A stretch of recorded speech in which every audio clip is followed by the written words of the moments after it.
So I started having nightmares so you'd stay with me at night and Dad wouldn't have a chance to thrust inside you. You shouldn't have worried.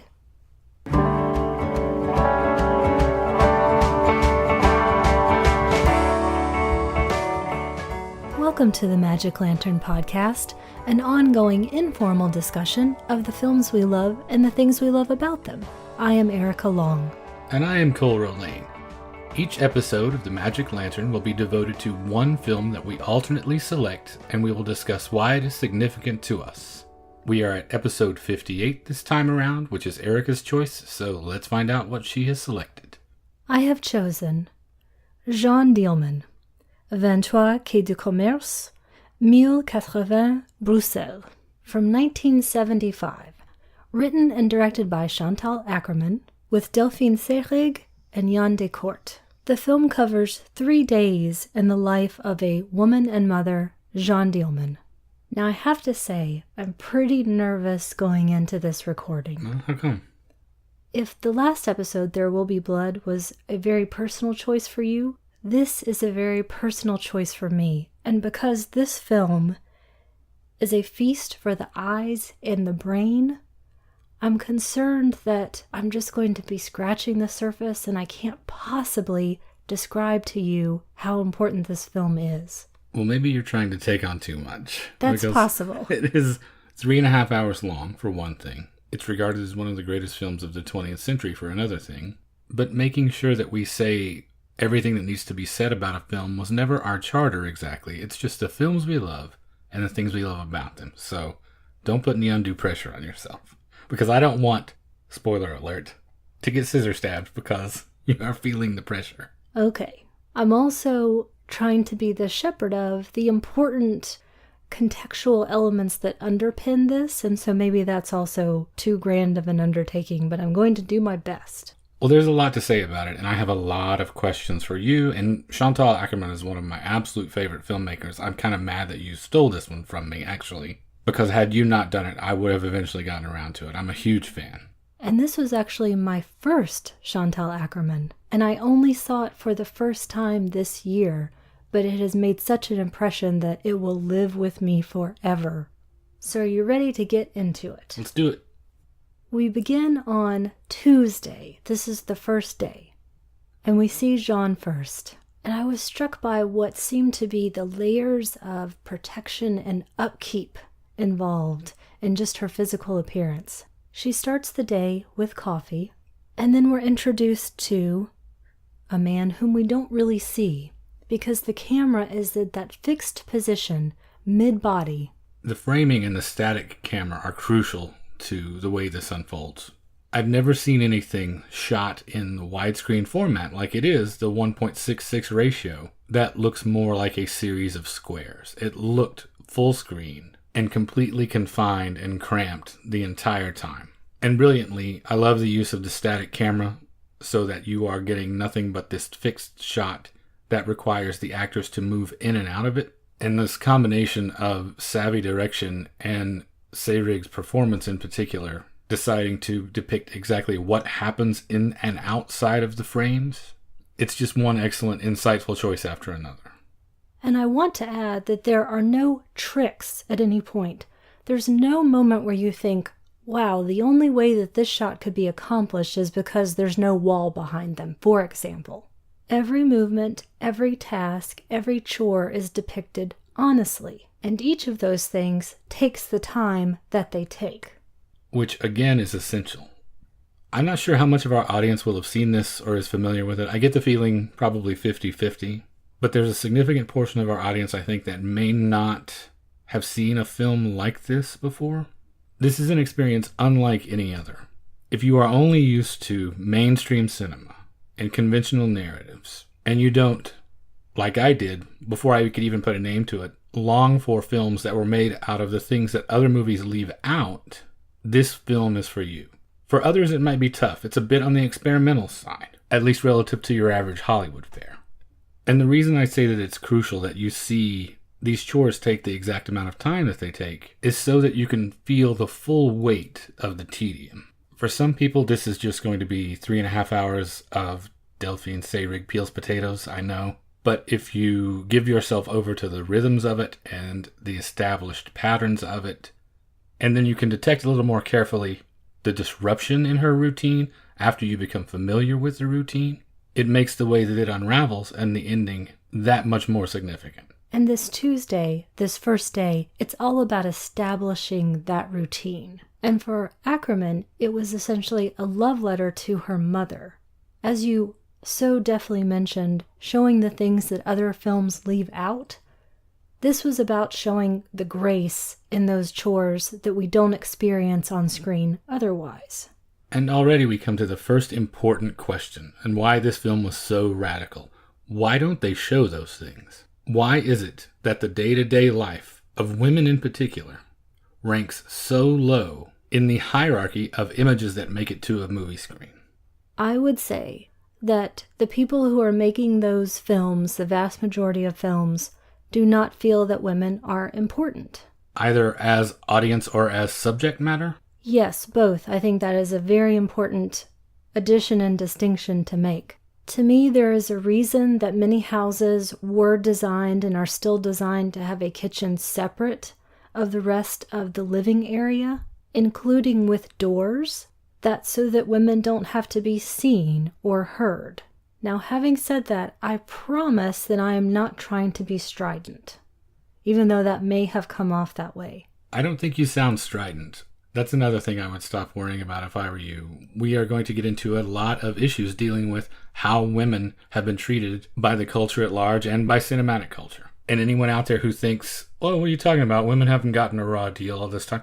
Then they need to educate themselves. I don't think it will come off as soapbox haranguing because that's not our style, but we will definitely talk matter-of-factly about these things. But it is interesting because even Akerman herself had trouble with some of the contradictory elements of all this. She struggled with it her whole life. She did and did not want it to be considered a women's film, quote-unquote, a feminist film, quote-unquote. And I see exactly why, and I agree with her in a lot of instances because it's that labeling, that trying to contain a thing, that makes it more narrow, less universal, less approachable. You slap these labels on it, and immediately it becomes something that an entire segment of the population doesn't want anything to do with, just based on how you have now classified and categorized it.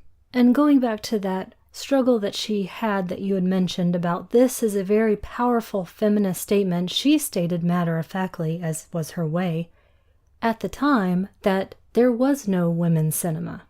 And to get back into this action as well, I'm really interested in how this aspect of her life, the sex work, is treated by other critics, other descriptors, other ways that people might want to view this and Jeanne herself. I felt that when I was watching this, and possibly you can remember to the first time you saw it as well, that this was clearly also part of her established routine. It's not as if she decided, well, I'm a bit short on cash this week, so I'll go out and find a John. No, definitely not. Everything that we see portrayed here is a long established routine. You get the feeling. Order is so crucial. Routine is so crucial to this character that it's clear that it has been going on for a long time, because anytime anything even slightly disrupts it, it doesn't take long for it to undo everything. And with the sex work, possibly this is a quibble on my part, but whenever I read about this, in that shorthand that people have, it's described as, and she also turns the occasional trick. I do not see it that way. I completely agree with you, but do you see that in almost every other bit of analysis that you've seen, that you've read at least? You know, I'd have to look again. Maybe it's just those short pieces. Maybe it's just those go-to places where you're looking for a short description of the film. But I saw it over and over again, and for me, it is completely counterintuitive to the character. To me, it totally misses the point of what's being established here. Why do you think people resort to that? Are they trying to diminish the sex work thing or ignore it altogether? Discomfort with the subject? Or just a lack of perception on their part? I am really not sure. It's almost as if that phrase somehow spices it up. Are you trying to sell it to some other audience, do you think? I'm sure at least some people were pursuing that angle. But I did note, as we were watching the film this most recent time, the nudity that is in it is not erotic. Not eroticized at all. It is matter of fact and day to day, just like everything else. There's only a little bit of it, but it's very mechanical, much like every other aspect of her life. I believe you're talking about the bath scene, Yes. Is that correct? Yes. The bath is as precise and detailed and complete as everything she does. It is not for pleasure. And so again, I appeal to those people that might be coming at this from a slightly more conventional angle. It is not exciting in the sense that you normally think of films being exciting, but it is a mesmerizing film. I think the word hypnotic is what applies to my viewing and my perception of this. I have to say, I was on the edge of my seat the whole time because I felt immediately something terrible is going to happen. Is that because of the kinship you feel with the character and the thorough understanding you felt like you had instantly? Is that what struck you right away? I could just imagine the 500th week of having the same Tuesday, Wednesday, Thursday meal, the 5 millionth scrubbing of the pot, and just wondering how this was going to unravel. But for now, also speaking of not for pleasure, the light is what tells us that time has passed. And her John is leaving.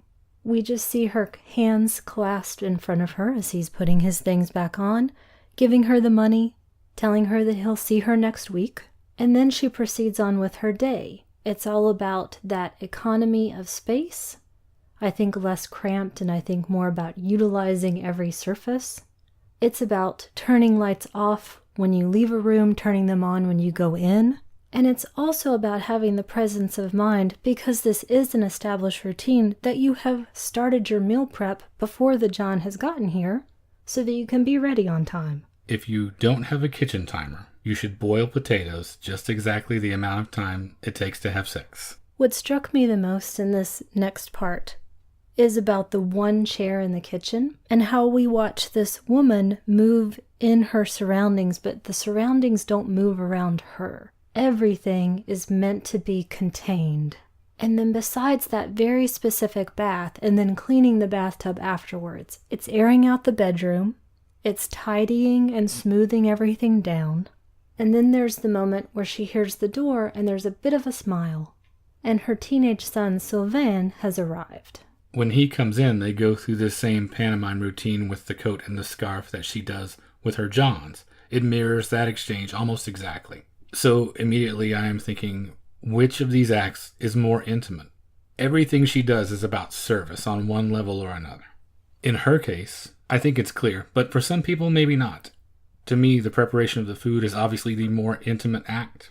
And she certainly intimates that sex can be without intimacy of any kind in a later conversation that they have. But with a film this wide open, that allows us, in a Rorschach test sort of way, to imprint ourselves on it. All of these things carry the freight that we give them. So in your case, do you read the food or the sex as the more important part of her day? I think anything revolving around the care of the son is the most important part. When we see her in a different day, during lunchtime when her son does not come home for that period, she only has a simple sandwich for herself. Everything else around the preparation of the evening meal takes the most collective time. Well, since you put it that way, is the sex not directly related to the support of the son, though? It is the income. It is the way which she provides for him. Which leads to my question to you and to the audience in general. Okay. What is it that you think the son tells himself about how they are able to just simply live? Because it's not as though she's leading one of those movie double lives where she says, oh, I go out to work during the day, and here's my job, but don't ever come visit me at it. It seems as though there's no conversation that takes place about that. So what do you think he believes in terms of practical realities? I believe he probably thinks there is some sort of arrangement, pension, I'm not sure exactly what, from the dead father. She is a widow. On top of that, he's not very worldly. It seems. He seems even younger than he's supposed to be, to me. I think he's the type that has no inkling that any such thing is going on, and that years later, if he finds out, would be devastated by it, because he has a sort of old-fashioned and naive idea about sex and romantic relationships.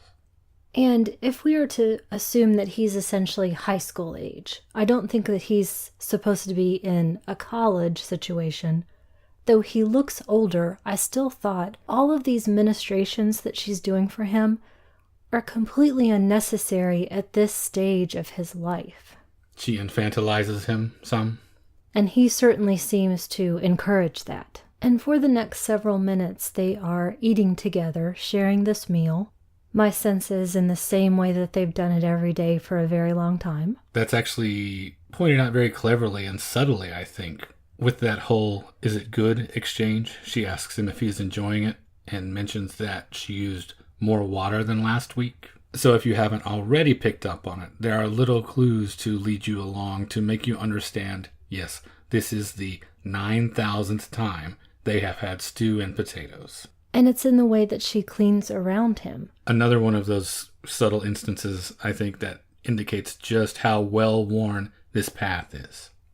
I love this shot of her going back and forth to the kitchen that we see from the hallway vantage point. We see her do it multiple times as she's clearing the table, bringing things back and forth from kitchen to dining room. The camera does not stay on her son at the table reading like other films might, or cut to the kitchen where some significant action may be taking place.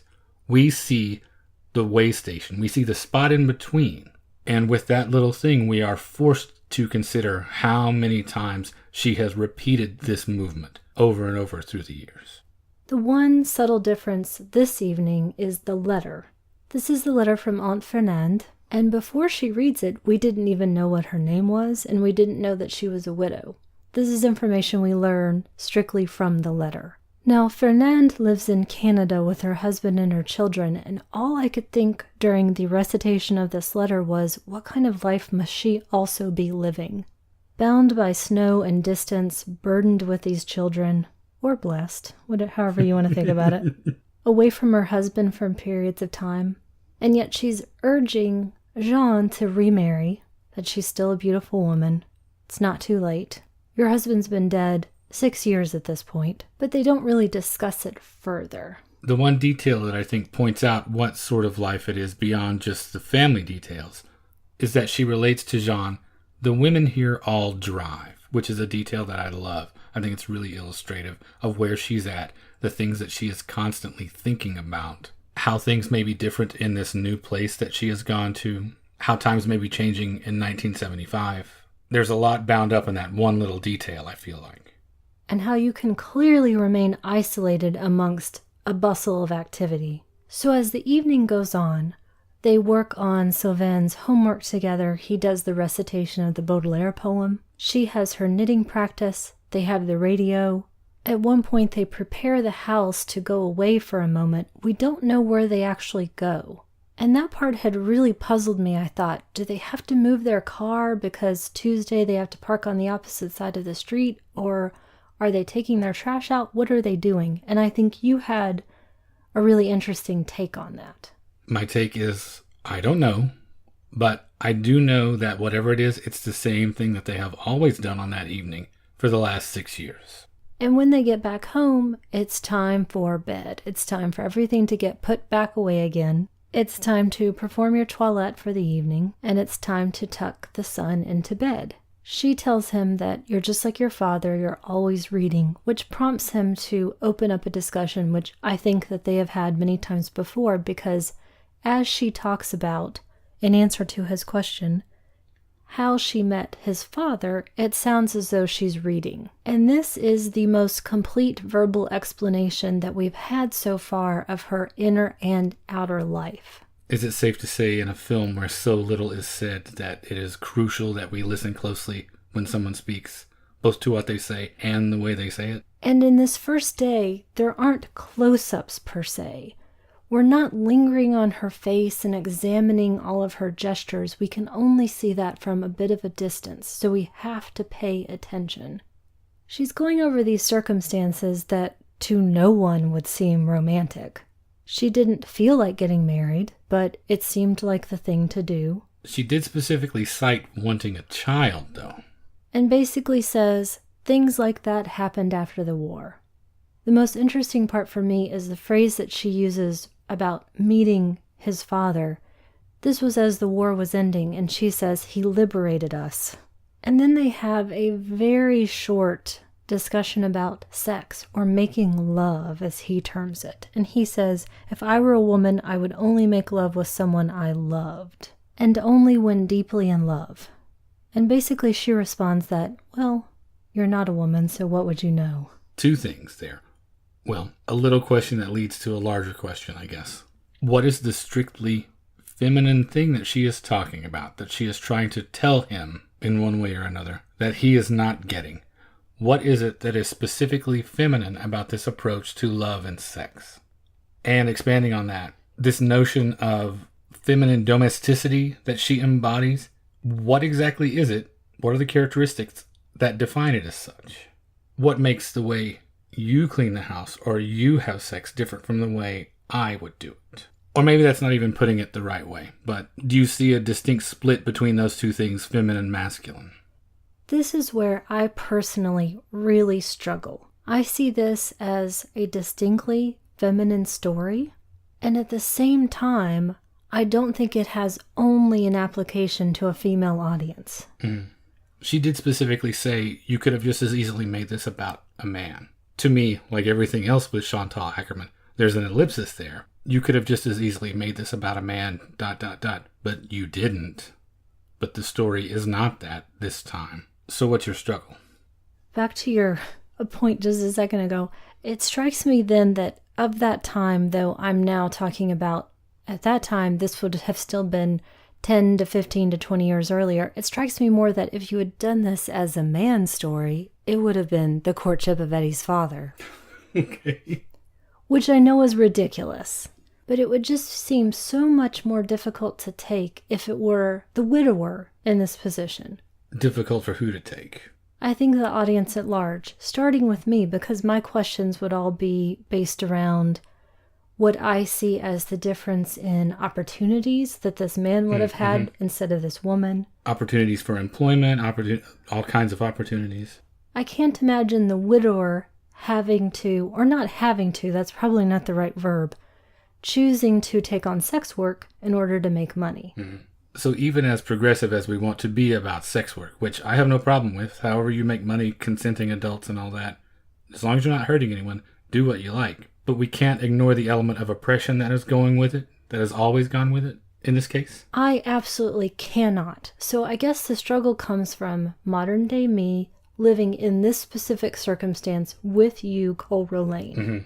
Because of you, not because of me, because of you, we strive for a household in which the statement, well, you're a man, what do you know, will not be uttered. Or, you're a woman, what do you know, will not be uttered. Well, you make that sound like that's just me, because you are a completely equal participant in that. I am now, but I have to reflect back on my past and the world that I live in once I'm outside of this house, where it's a lot of, man cave and woman cave. Yeah, you'll never hear that. It's a lot of stuff like that. And so I say that this is generated by you. I don't mean to say that you had to force me into that. Right. But truly, before you, I do feel like I lived in a separated world. Any man that I was with was a man. We had different experiences, different perceptions, and it was based in gender, or at least that's what we wanted to tell ourselves. And our situation is different how? You established with me, outside of me, that your world does not work that way. And you are not buying into that, and you are not perpetuating that. And that carries into a lot of other aspects of life, shorthand that we do not choose to participate in. So back again to trying to articulate that struggle, that question that you asked. I truly believe that the oppression of women has been going on for eons and continues to go on. I truly believe that a sense of individualism does not necessarily apply to this character in this film.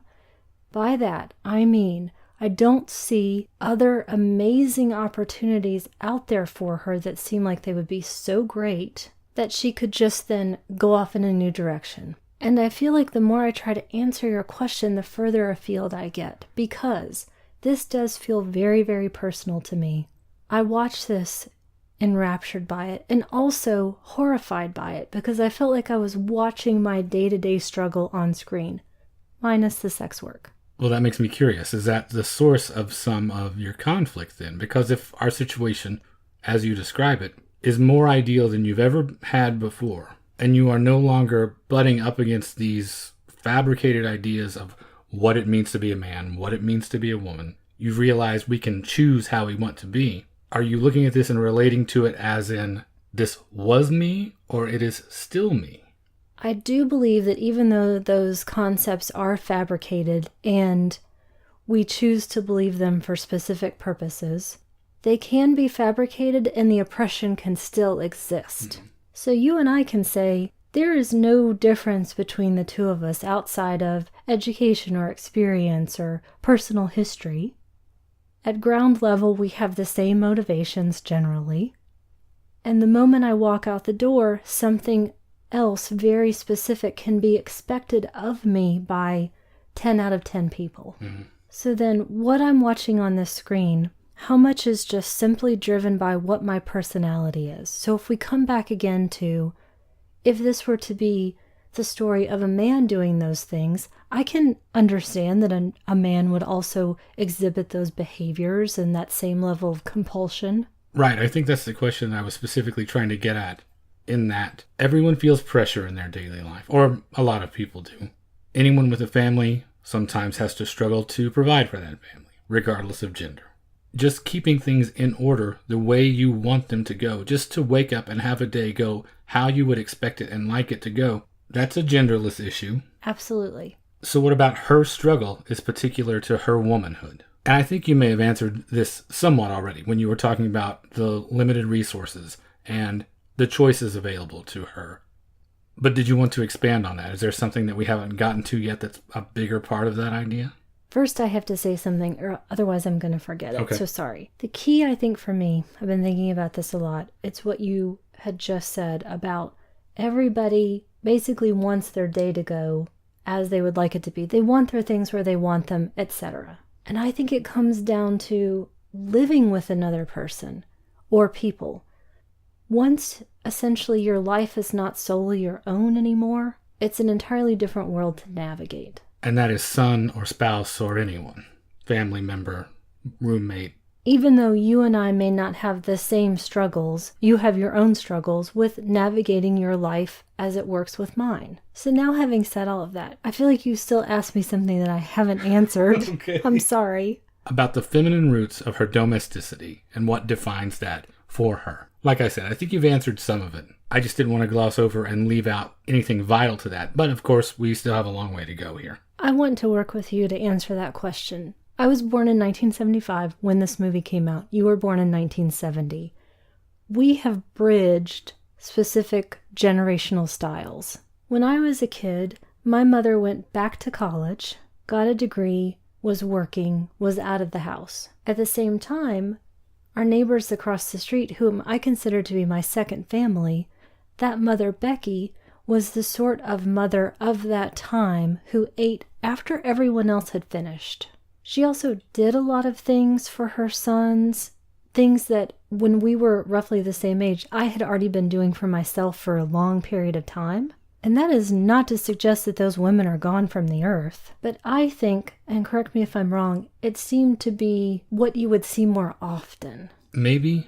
In our case, my mother took off work when I was born for a while, but went back to work when I was very young. And they both had equivalent jobs, actually, pretty much, working for the government. I saw a little bit of that with some of my friends, but I think more often than not, I saw both parents working. I think we were the exception on the block.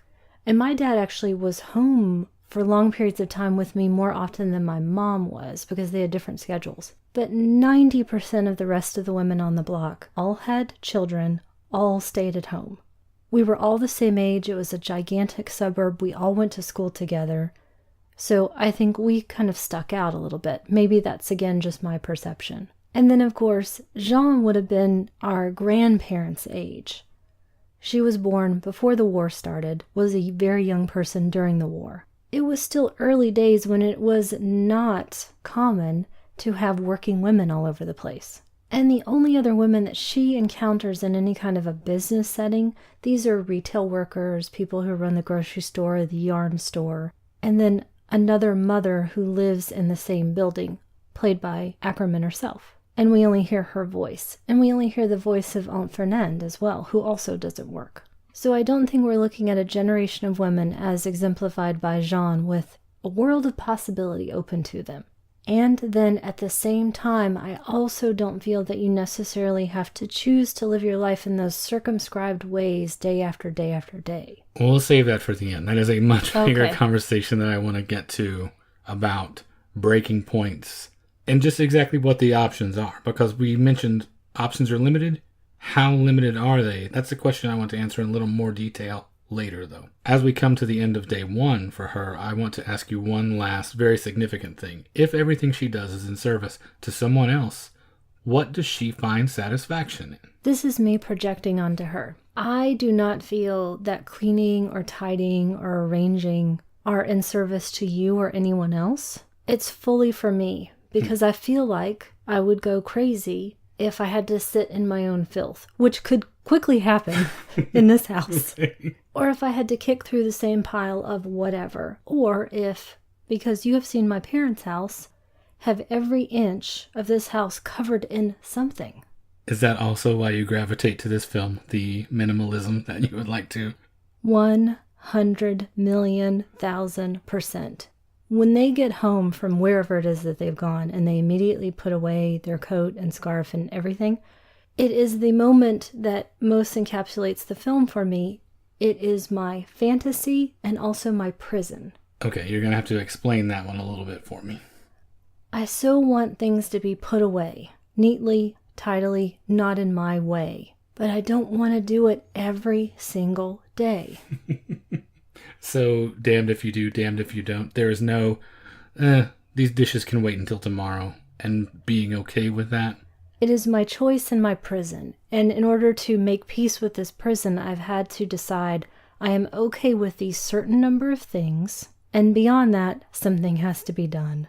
I don't mean to suggest that they are sane or rational, but they exist for me. It is very real for me. Okay, so do I need to reframe the question then? I guess, because do you feel like the things that she does, those things are in service to other people? Yes, but much like with any other people, they wouldn't notice if the scrub brush was not hung up in the exact place, or nor would they care. We got to talk about that kitchen design too. The curtains over the burner are killing me. And where the scrubber goes, the water would just drip down onto the floor as opposed to over the sink. It makes no sense. But anyway, otherwise I love it. Everything has an exact place. Okay. Questions of who it's for aside. What do you think that she takes satisfaction in? Not what is it that she has to do to preserve her sanity.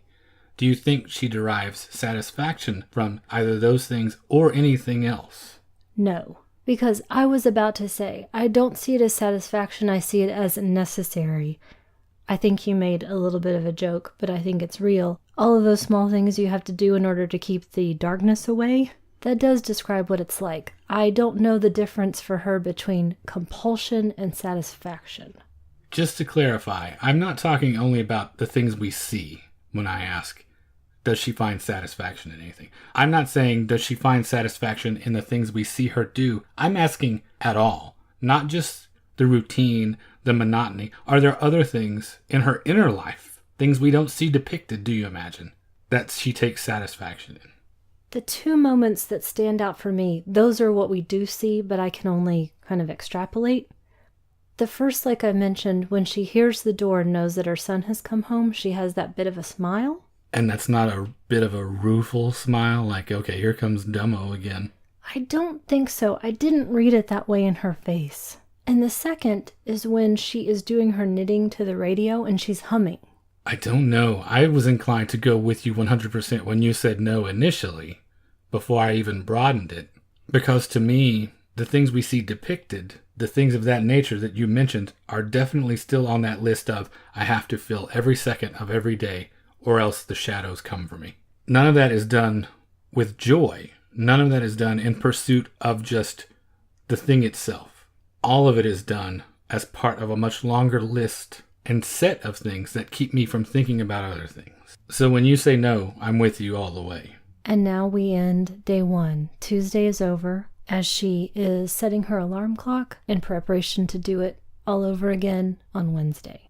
Wednesday dawns and Jeanne is beginning her normal routine as we've come to understand it, putting out her clothes, getting the morning things ready for when her son will be waking up and getting ready for school, getting out his shoes to buff, and again, everything has a place and a use. We watch her grinding the beans for the coffee, moving the chair in and out so that she can access what's in the drawer, and that is the silverware. She then wakes up her son.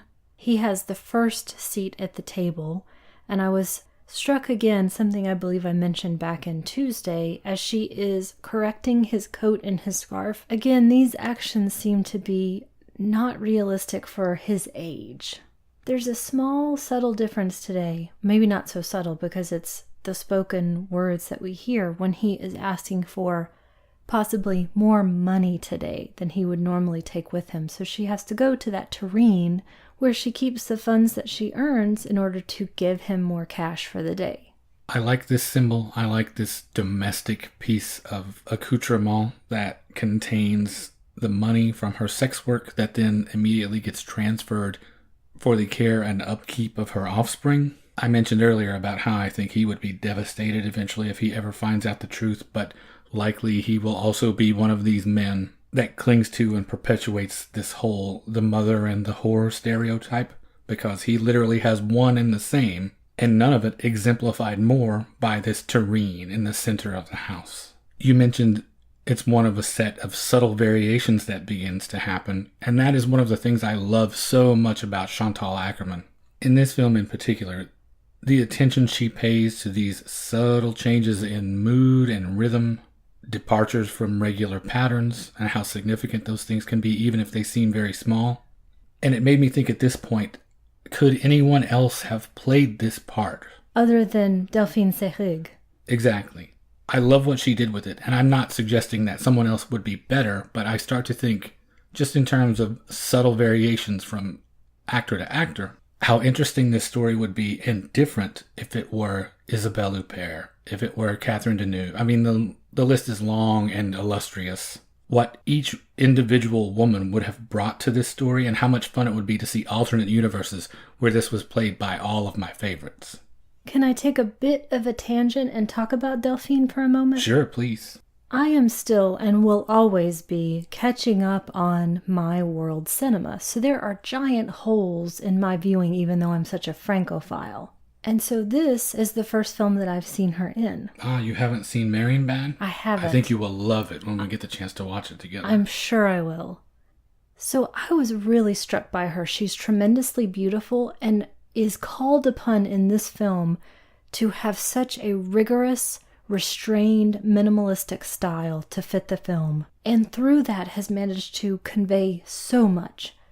I'm also fascinated by the idea that you just brought up. I think it would be wonderful to see this film remade with other actresses. I would have loved if Chantal Akerman could have taken that on as an exercise, if we could have suggested it somehow. How experimental of a career would that be? I'm just going to make the same movie, although Ozu sort of did a similar thing, but literally the exact same film over and over again, just changing the lead.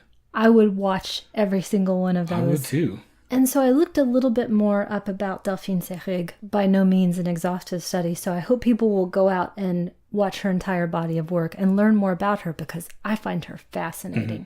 I'm thinking, and I didn't know this at the time, that one of the things that I feel that makes me feel such a kinship to this is that she was my age when she was making this.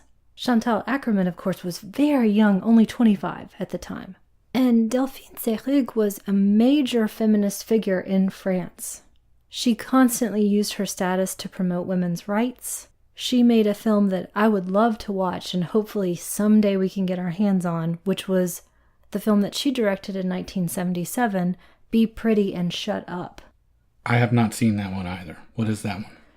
It is a documentary that she made featuring a lot of famous actresses at the time, including Shirley MacLaine, Maria Schneider, and Jane Fonda, and they addressed the sexism that they had to deal with in the film industry. I also missed a huge opportunity when we were in Paris last year. We were staying in the Montparnasse neighborhood. We were staying right across the street from the Montparnasse Cemetery, and I just discovered she's actually buried there. And I went through it extensively. It's gigantic, and there are a lot of amazing people there, including Baudelaire, Serge Gainsbourg, so a lot of amazing luminaries, and unfortunately I didn't get a chance to pay my respects, because she actually died too young. So unlike someone like Deneuve or Huppert, we don't continue to get to experience how she might have grown as an actress. So that's my tangent. Back to the action, we have one of my absolute favorite moments as she goes about doing the washing up, specifically the washing and hand drying of the silverware. When she goes to make her bed and is smoothing it out, she puts out what I consider to be the sex towel, this thing that is always going to go over that comforter to protect it. That's my favorite detail.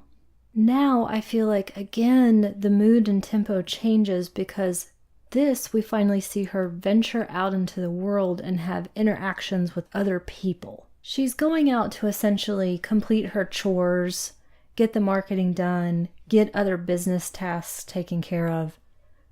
One of those is going to get her son's shoes fixed. And the exchange here is really interesting, I think. I almost see her not looking at the man who is going to repair it, even though they clearly know each other. He asks after her son, and she says, "What would I do without him?" But they're not having a personal exchange. And then the next, she just happens, in the way of those things, to see an old friend. We are watching this from a distance. We can really only watch their body language a bit, and then hear her say that she can't come over for coffee today, which we know is because she has another appointment, but maybe next week. But again, there's no sense that I get from her that she's longing for another human interaction. And then next, one of her neighbors, whom we don't see, but it's the voice of Chantal Akerman herself, she drops off her baby so that she can go do her marketing as well. Before we move back inside, I did want to mention briefly how much I love Babette Mangolte's cinematography during this excursion as well. Even outdoors, even roaming around, everything still feels just as claustrophobic as it does inside the apartment. Just as square, just as cramped, just as every space in the apartment is occupied with something. Every shop, every window, all of them are full of beautiful detail, but leaving not much room to move. You notice when she goes into these establishments, aisles seem awfully small. Rooms seem awfully dark. It may just be a US-Europe thing, now that I think about it. We are used to retail spaces most of the time being bright and open and airy these days. And unless you are like us and like to haunt the craziest and most convoluted used bookstores in every city that you go to, you don't often find these little rabbit warrens of shops that look and feel the same way. And still, I think we've mentioned this before, but I just wanted to reiterate, there are no point of view shots. So everything is existing, and Jeanne is moving in and out of them. So back inside the apartment, we've had that baby drop off. My next bit of business that I love is taking out just the right size of used aluminum foil that she has folded up and saved for these kinds of moments. We watch her have her own sort of Spartan lunch, and then the baby is picked up, and we have that exchange, which we never see the other mother outside the door. We only see Jeanne with the door partly open, where it feels very much like that mother's opportunity to finally speak with another adult and unburden herself to the extent that she feels comfortable with. We see more of what she is trying to communicate, and what we glean from this discussion, which is not really a discussion, it's more one-sided than that, but of this mother talking about not knowing what to order in the shop, and so just standing there and then finally getting something that none of the family likes or enjoys, and she spent too much money on it. She's a young mother, we sense. She has a number of kids, and again, I think about, what are all these women's lives like? The disembodied voice of sacrificial motherhood. The telling detail of that conversation to me is when she says that elliptical, "If it were up to just me," the longing that connotes, the dissatisfaction that connotes, the feeling trapped in the situation that connotes. And I love how, even though Jeanne clearly feels something similar, she does not commiserate with this woman. It is a one-sided conversation, like you mentioned. But Jeanne does not encourage it, doesn't really respond to it. She handles her business, and that's enough. And again, just like with that interchange with the old friend, it feels like she is not longing for another person to talk with or to express her own feelings, whatever they may be. So it makes me think back to that moment from the day before when she's talking about her motivations in getting married, going down this other path, about wanting to have a child. That's a confusing detail for me as well. Well, not to imply that it's confusing to you, but it's a confusing detail for me, for sure. If you so resent service, why are you opting in for essentially a lifetime contract of it? Maybe you are just naive and ill-informed, you're very young, and are not well-equipped to understand what is going to be demanded of you, perhaps? I think you can resent the thing and also not feel that you have a choice in the matter, or that it's just part and parcel. But I did try to think of other ideas of why you might want to have a child, or why this person might wanted to have had a child. And I thought about, does she see it as a way to define herself differently? We don't hear about her parents, we hear about her aunt and uncle. Is this possibly a way to express parenthood in a different way than it was expressed to her? Does she see it as a way, and I've heard other people say this, to have one person love you and only you? I can't see her being motivated by any of these more romantic ideas. She's clearly not in that mold. Everything seems so transactional with her that I would assume that unless something significant changed in her because of a watershed event, that her initial motivations would be something along those lines as well. And finally, my other idea was that she felt trapped in the situation she was in with her aunt and uncle, and this would be a way to escape that. That's more what I'm thinking. So now she has 2 more things to finish before her next appointment. One is buying some more yarn, and then the second is stopping at what I'm assuming to be her neighborhood cafe/bar. To sit in her usual spot. Always the same spot, the first one closest to the door.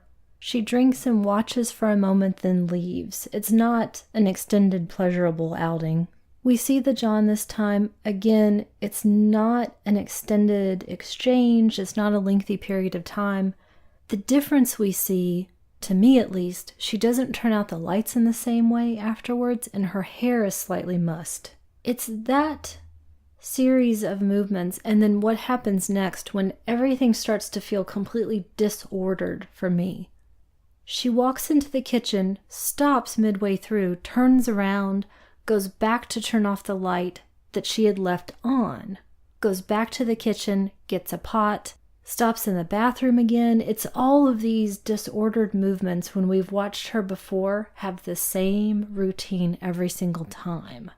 She needs to go to the store and get potatoes, and as she's peeling those potatoes, her bangs are in disarray. And with the expression on her face, I almost expected that she might cut herself, whether accidentally or on purpose. That would be a big movement for Akerman, I think, right here. The things that indicate this subtle unraveling are just that. They are very subtle. Movements you would not give a second thought in most films, or if you actually even did them yourself, you wouldn't think a single thing about it. I think it's the way she peels the potatoes. She does it like my mother, where she cuts into herself, which to me, I always expect somebody's going to lose a finger. That's bad knife technique. But this kitchen is set up for disaster.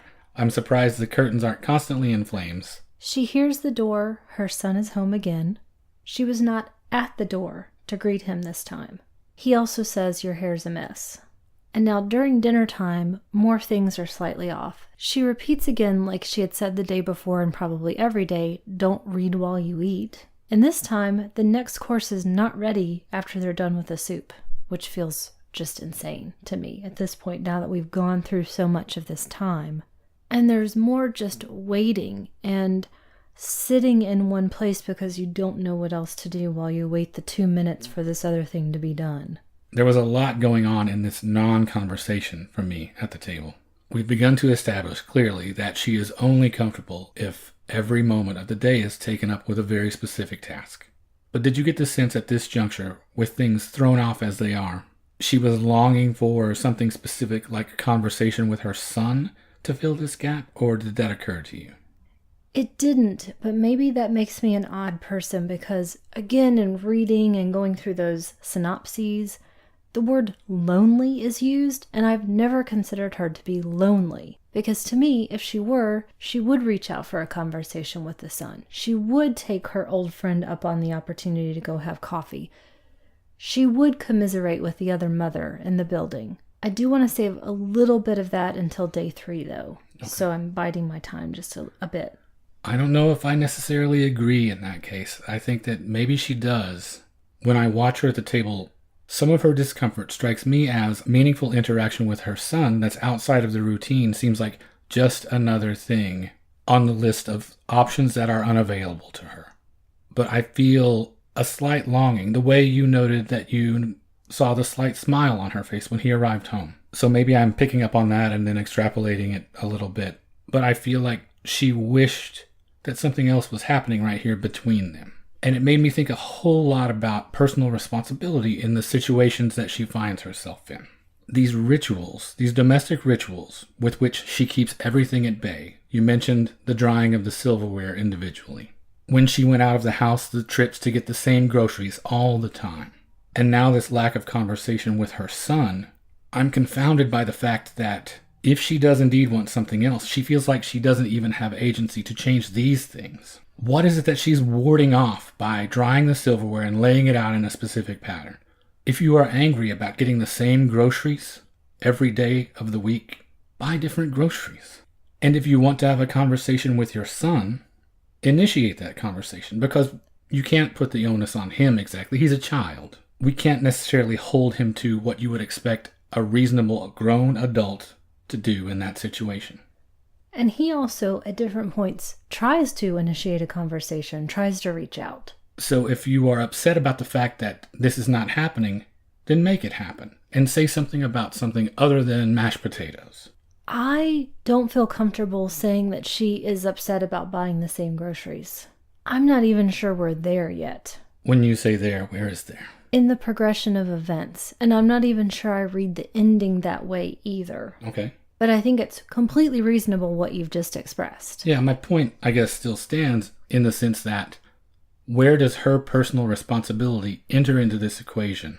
Why not control the things you can control and change the things that you have power to change? But maybe you're right. Maybe she doesn't desire this change. Is that what you mean by that? I think so, that she is, in a sense, controlling what she can control, which is water spots on the silver, and raising her son the way she thinks he should be raised, and doing her duty the way that she thinks it should be done. But we don't have that clear insight into what she is thinking and feeling, and that's on purpose. So as a result, I and you and every other person that watches this can read this a completely different way?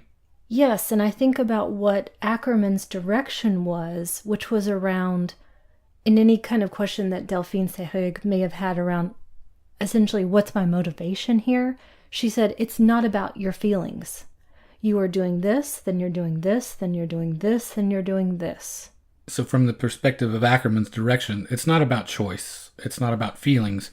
There is no choice. Okay, that makes it easier to digest for me, because I think we both feel like there are always usually more options available to people than they acknowledge. Even though situations may be difficult, and you feel like I don't have a lot of choices, or even a choice, there are typically things that people are not taking into account or just are not doing because they are not as comfortable. And that comes back to you and I just in our regular lives, what you continually try to remind me of when I get down about something or I have that tunnel vision. And it's these rituals that she engages in, and some things that I see you do that make me wonder, for your sake, if this doesn't make the most sense right now and it brings no joy, then why worry about it? Because I think I'm much less service inclined than you are. And that's not just in relation to one another. You do a lot of charity things that often don't occur to me. You've always been this way. Yes. Working for nonprofits. Volunteering from a very young age because that's what my family instilled in me. But as it boils down to household stuff, I often think, what is it that's better about this, that's worth worrying about this for? Right now, at least. Why not just leave it? Because my situation, I think, is the opposite, at least of this character. in that every spare second of my day is filled with work or is spoken for in some way. So I would love an opportunity to just sit and contemplate rather than filling it with something to keep those thoughts and feelings away from myself. So in that regard, it is hard for me to relate to this situation. It has to be a difficult road for people who it is a necessity to have everything just so. Do they constantly feel powerless and therefore have to rectify it with these things that they control? Like you mentioned, the spots on the silverware.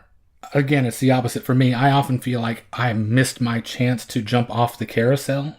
I often say to you things in the vein of, oh, that's no good now because I missed my shot. Even though that's a silly and absurd thing to do, circumstances have not changed drastically. It's just my perception of those things because it didn't happen exactly when I wanted it to happen. And that makes me angry. But ultimately, I realize that this is all just chaos.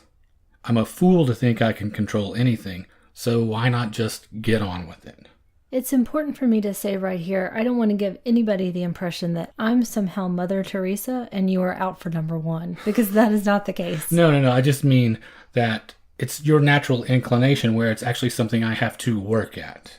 I really want to get back to that discussion because I have a very specific question to ask you and the audience in general, but I can only ask it in relation to the ending. Okay, well, we'll save it then. I do have it written down, so I won't forget. Now, as this evening is wearing on, there are still these differences than what we saw from the previous day.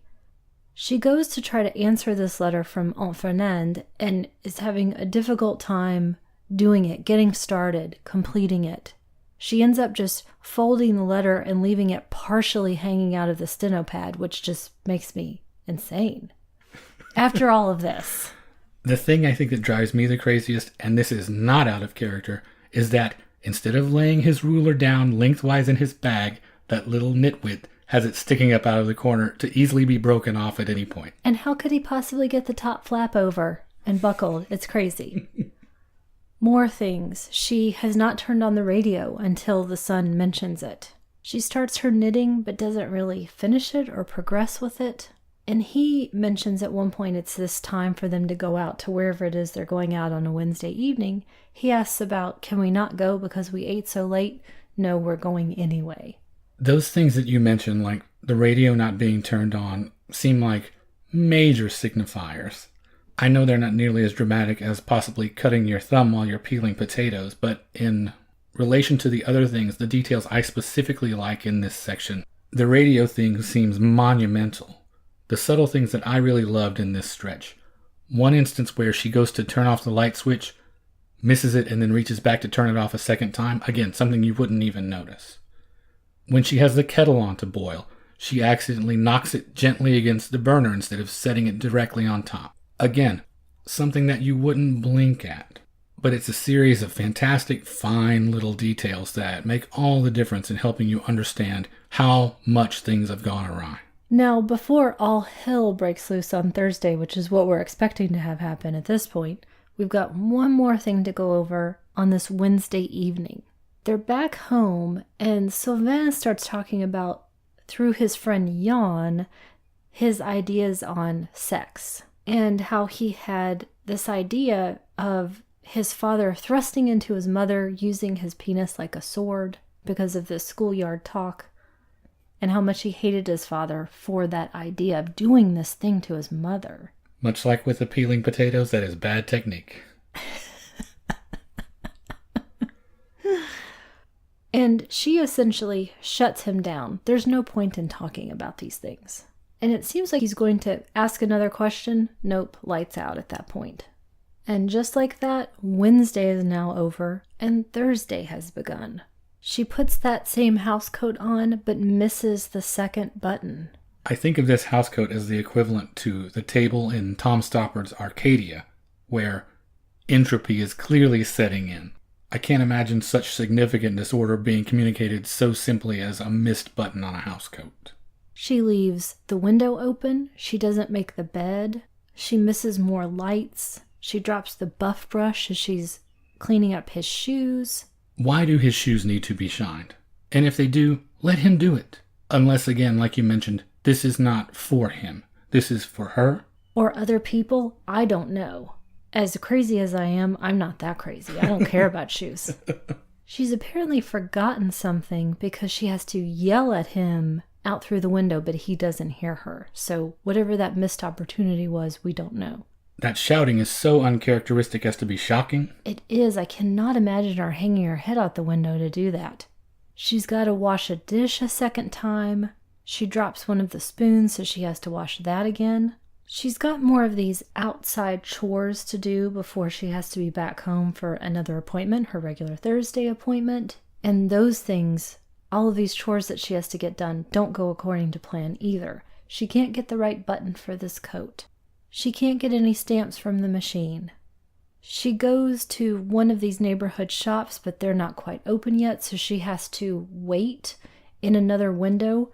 For anyone else, that might be an opportunity to explore something else, but she is just standing there, waiting, because she doesn't know what else to do. I had to ask myself, do you think this is a legitimate question at this point, watching this behavior? Is it reasonable to consider that she might be mildly mentally ill? Is there OCD involved here? What is she struggling with? When you see a behavior once or twice, it's not necessarily remarkable in isolation. But when you come to understand that that behavior has been practiced the exact same way for 6 years or longer, and if it isn't, like I mentioned, then the shadows come for me, it's a different story. And especially considering the climax of this film, I have to wonder how severe her condition has been all along for something as simple as a few of these things not working out in her favor and throwing her routine off a little to result in such dire circumstances. Do you want to get there right now? Because that's the actual precise question I was going to ask at the very end. Should we just do that now? This is where I made note of it, so if you want to get into it, I'm sorry if I'm skipping ahead. I'm struggling. I think I have to ask, is it okay if we save it? Okay. Just for a bit? Okay, just a little more. We're so close. We're into day 3. We're nearing the end. Okay. And that is a totally reasonable question to ask, I think, especially in light of what happens when she gets back, and it's all about this coffee that cannot be made properly. And by properly, I mean to her standards, not to mine. I don't give a crap and I don't drink coffee anyway. But she is looking for something and cannot get there. She can't get that baby to stop fussing when she gets that drop off. Again, right here, the scene you mentioned with the coffee, there is a sea change that if you're not looking closely, you could possibly miss. For the first time, it seems like we are regarding her straight on and we see her eyes open and looking forward.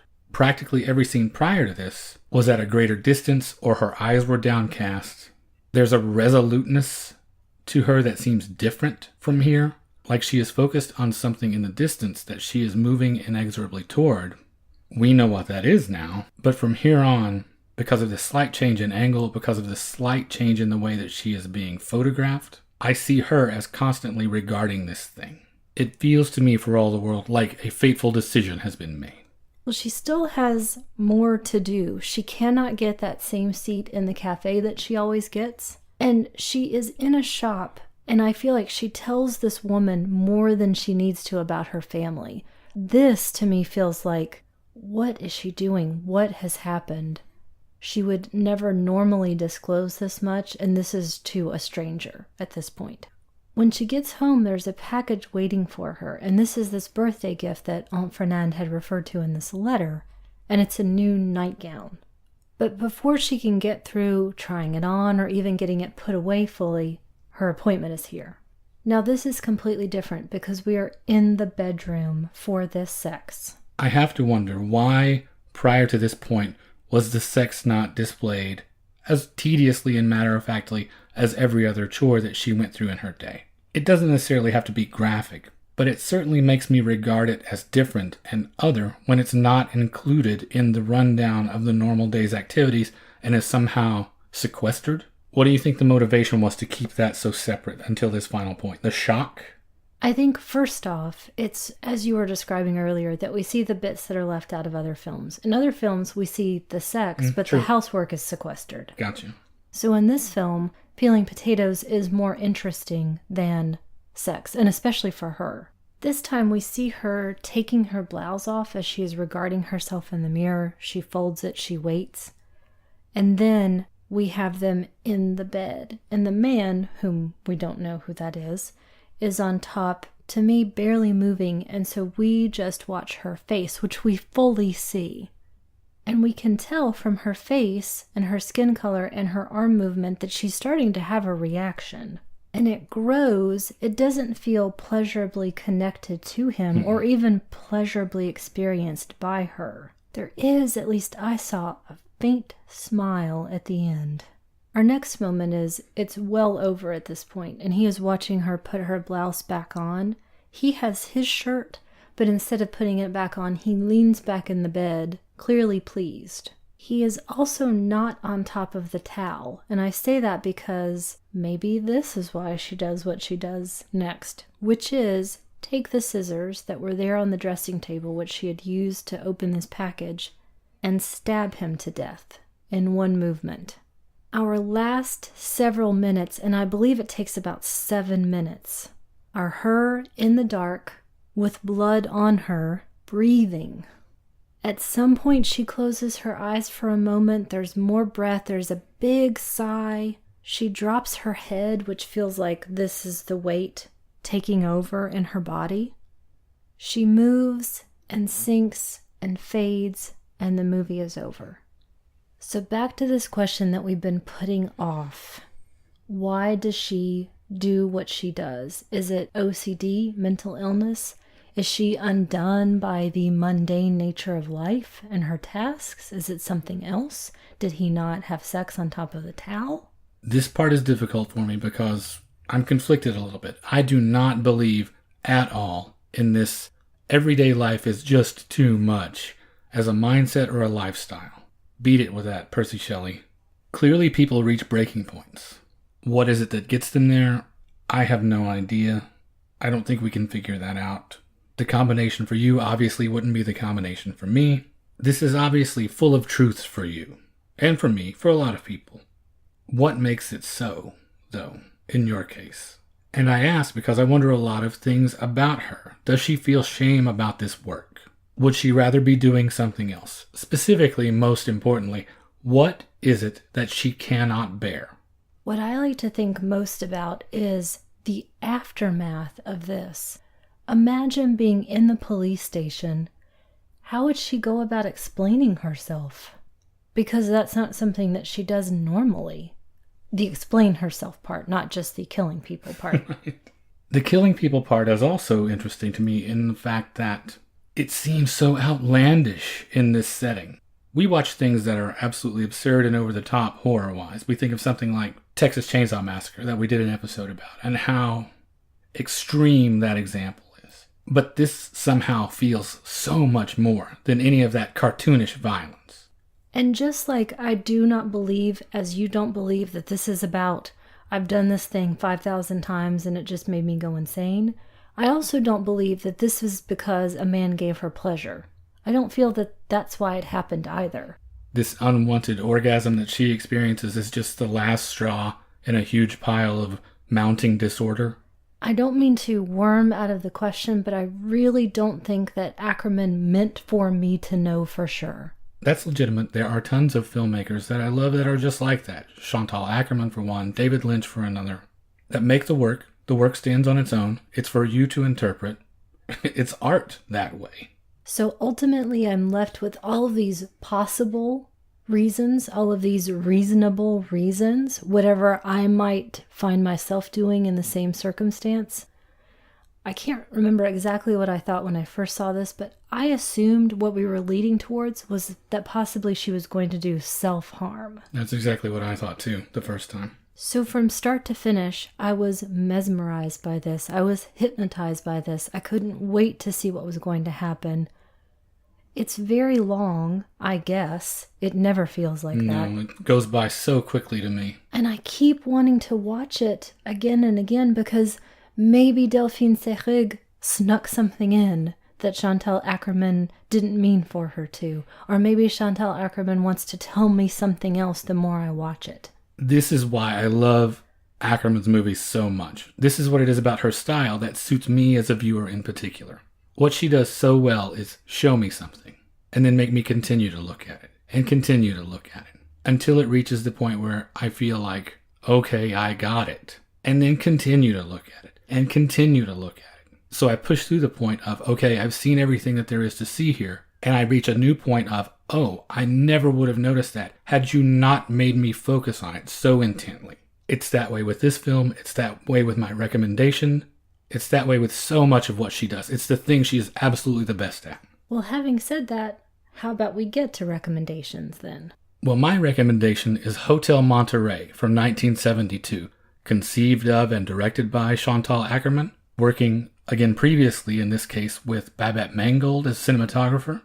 This one is probably even more formally rigid and experimental for people, so it might be a stretch. There's no narrative conceit here. She basically went to a rundown hotel in New York City, one that she frequented once in a while, and shot it in silence in long extended takes of hallways, rooms, elevators, and worked over the course of a running time of just over an hour from the first floor of the hotel in the evening to the roof of the hotel as it becomes day. And she does that exact thing that I was talking about making me look and look and look some more until you start to see pertinent details that you would have completely glossed over in the time that you are normally given to look at a scene. And she said that she and Mangolte basically just set up the camera and her takes were as long as her gut told her to shoot it. It's all assembled into something that I think is really beautiful and odd and not anything you see anyone else doing unless you watch a lot of Michael Snow or other experimental filmmakers. And the most important lesson that I take from Hotel Monterey and almost all of her other films is that things become beautiful when you look at them long enough. It's true because I've been sitting here looking at you for a couple of hours now, and it's just better than ever. Thanks. Do you have a recommendation for us this time? I chose something that is of that top to bottom school. And this is the person who makes me understand things in ways I never could have and have a hell of a time doing it. If I had never known that this person and his work existed, I would be poorer for it. So my recommendation is National Gallery from 2014, directed by Frederick Wiseman, who we've mentioned many times on the podcast. This is a documentary that goes inside one of the greatest museums of the world, the National Gallery in London. This takes us through the office, to the galleries, to the teaching school, to the viewers, to the visitors, to things happening around it, to special events, to direction and running of the museum, and every single thing in between. I think my favorite part was going into the area where they do restoration of the works. I loved that. That was so beautiful. My favorite part, I think, was watching the class with the blind people experience art. It's amazing. So Frederick Wiseman does what he does, which is make you go inside an institution and discover every single part of it. I wish this was 50 hours long. I wish that everything that he did was 50 hours long, and I want to watch everything that he does. I've only gotten through maybe a quarter of it, a fifth of it, who knows. I've still got so much to go, and I can't wait. So once again, that's two great recommendations, Hotel Monterey and National Gallery. And that brings us to the end of episode 58. If you have not taken a look at our Patreon yet, we would certainly appreciate it if you go and do that. That is at patreon.com/magiclantern. You can support us at all sorts of levels, starting as low as $1 a month. And for $5 a month, you get bonus content so that you never have to go a Monday without Magic Lantern in your life. I want to say a special thanks to our latest contributors, Linky Barmore and David Fiore. We appreciate it so much. Thank you. I know this September on the show has been a little emotionally heavy, but things are changing as we move into October because Halloween is coming. Can't wait. We've got so many fun things planned. We have 3 regular episodes coming, plus 3 mini episodes for our Patreon donors. It's our favorite time of the year, and there's a ton of fun stuff coming up, so keep an eye out. And if you would just like to get in touch with us, you can reach us at magiclanternpodcast@gmail.com. We are on Instagram, YouTube, and Facebook. Just search for Magic Lantern Podcast in any of those venues. You can find us on Twitter at @Lantern_cast, and I would just like to say thanks to everyone who has supported the show, shared it, given us feedback since last time. Grindhouse Dave, Drew Tavendale, who just sent us a really nice email. Drew, I'm going to answer that as soon as we sign off here. Drew also is part of a fantastic show that we love called Fuds on Film. Please go listen to them. Keith Rich, Tim Lego, Matt Gasteyer, Eric Parkinson, Evan McDonald, Andy Wolverton, Claire Kempa had a lot of great insights and also took me to task one more person for my take on Grace Kelly. Thanks, Claire. That was a really fun conversation. And Jason Beamish. We are on Apple Podcasts, Google Play, Stitcher Radio, just about any podcatcher you use you can find us. We would certainly enjoy it if you would leave us a rating or review via any of those services. And finally, you can find all of our episodes, including supplemental material, at the website magiclanternpodcast.com. And thank you for listening to the Magic Lantern Podcast.